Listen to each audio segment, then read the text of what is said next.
Baca Pres Koalisi Indonesia Maju Prabowo Subianto bertemu dengan puluhan kiai sepuh Jawa Timur di salah satu hotel di Surabaya. Pertemuan Prabowo Subianto dengan para kiai sepuh Jawa Timur berlangsung tertutup.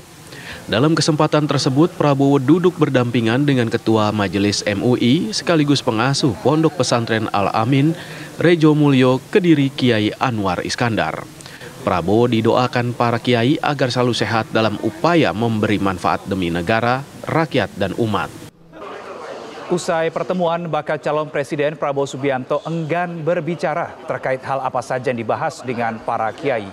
Prabowo juga menolak berkomentar mengenai Khofifah Indar Parawansa yang belakangan sedang dipertimbangkan untuk menjadi bacawa pres atau ketua tim pemenangan.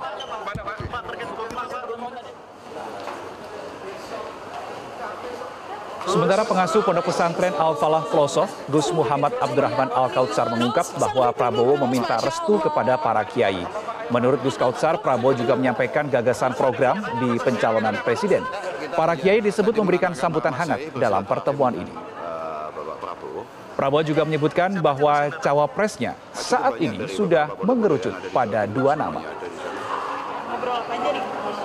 Yang jelas bahwa Prabowo, ya beliau jelaskan salah satu nama dari beberapa calon wakil presiden yang akan beliau ajak adalah itu, tapi pasti akan menunggu restu dari Bapak Jokowi dan para kiai-kiai tadi.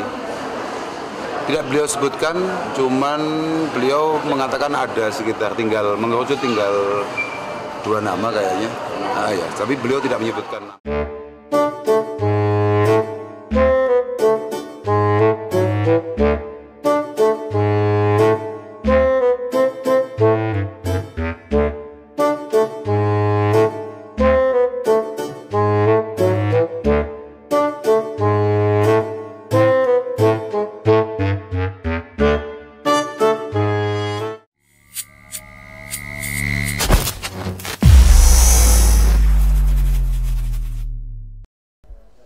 Bismillahirrahmanirrahim. Assalamualaikum warahmatullahi wabarakatuh. Semangat perubahan, salam kedaulatan rakyat. Sahabat SC Channel semua, kita melihat bahwa hari-hari ini adalah hari-hari yang cukup berat bagi Gerindra. Ya, kita tahu Grace Natali sempat menyampaikan isi pembicaraannya dengan Prabowo Subianto, dan kurang lebih dia mengatakan bahwa Prabowo cukup kecewa, menyesal pernah berdekatan dengan kaum intoleran. Tentu intoleran yang dimaksud adalah kelompok Islam. Ya, kelompok Islam. Karena kita tahu tempo hari kelompok-kelompok itulah yang kemudian diframing oleh media, oleh buzzer RP sebagai sebuah kelompok yang intoleran, radikal-radikul, dan seterusnya. Maka kita melihat bahwa sepak terjang Prabowo Subianto juga kurang lebih menunjukkan hal itu. Apa pernah Prabowo bicara tentang IBHRS setelah IBHRS masuk penjara? Tidak ada. Satu pun tidak ada. Sekalipun tidak pernah. Dan ketika kita melihat banyak kelompok oposisi yang dikriminalisasi, ya, ada Jumhur Hidayat dan kawan-kawan, ada bicara? Tidak ada. Jadi untuk soal Grace Natali pun ini saya kira yang terjadi kurang lebih sama, ya. Akhirnya bukan Prabowo yang memberikan klarifikasi. Prabowo tidak bereaksi, diam saja. Mungkin tadinya berharap diam itu adalah emas, padahal tidak. Diam itu adalah mengiyakan apa yang dituduhkan. Iya, yang repot sekarang adalah para elit dari Gerindra yang harus kemudian mengklarifikasi ke sana ke sini. Termasuk Sufmi Dasko yang ketahuan tempo hari bersama-sama dengan Abu Janda, ya. Ya. Sejarah bisa melihat itu dan tidak akan melupakan. Grace Natali ungkap Prabowo menyesal sempat dekat dengan kelompok intoleran. Padahal ini framing luar biasa, ya. Kelompok intoleran pun tidak jelas yang mana yang disebut intoleran. Kalau yang dimaksudnya adalah IBHRS dan kawan-kawan, ngaco, itu salah. Kalau itu kelompok yang tegas, betul, iya. Tapi bukan intoleran, bukan radikal-radikal. Yang intoleran itu adalah PSI yang selalu memojokkan umat Islam, termasuk para buzzer RP. Nah, kita akan lihat Gerindra klarifikasi terkait Prabowo menyesal sempat dekat dengan kelompok intoleran. Ketua Harian DPP Partai Gerindra Supmi Dasko Ahmad menyesalkan narasi negatif yang menyerang Prabowo Subianto setiap kali jelang gelaran pesta demokrasi.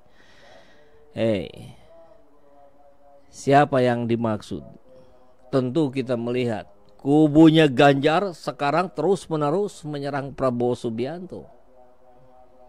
Dan seperti yang kita sering dengar, gaungan, solawat, asgil, ya, sibukkanlah orang zalim dengan orang zalim. Barangkali ini adalah dikabulkannya doa, sehingga mereka di antara sesamanya saling sibuk, saling sikut.